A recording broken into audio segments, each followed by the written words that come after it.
नेपाली कांग्रेसका महामन्त्री गगन कुमार थापाले पछिल्लो 3 दशक यता पार्टीबाट सरकारमा गएका सबैको सम्पत्ति छानबिनको माग गर्नुभएको छ।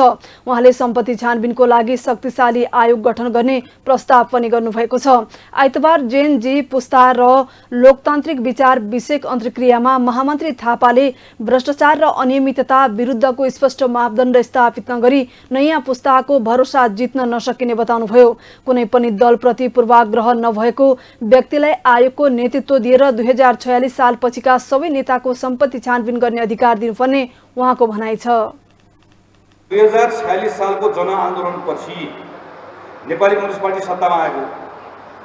नेपाली कांग्रेस पार्टी सत्तामा आइसकेपछि वडाको सत्तादेखि केन्द्रको सत्तासम्म हामी जसले जिम्मेवारी लिएका छौँ, सांसद भयौँ, मन्त्री भयौँ, वडाध्यक्ष भयौँ, मेयर भयौँ, जे भयो, 46 सालदेखि यहाँसम्म आइपुग्दै गर्दाखेरिको विगतका बितेका वर्षहरूको करिब 30 वर्षभन्दा लामो समयको एउटा शक्तिशाली संसदबाट एउटा शक्तिशाली कुनै कसकोमा बनाउने कुनै पूर्व न्यायाधीश, किनकि अब अहिले संवैधानिक संस्थाहरूमाथि कुनै प्रश्न छ, एउटा शक्तिशाली छानबिन आयोग बनाऊ, पूर्व न्यायाधीश, देशले पत्याएको मान्छे छानौँ, निष्पक्ष काम गर्ने मान्छे छानौँ।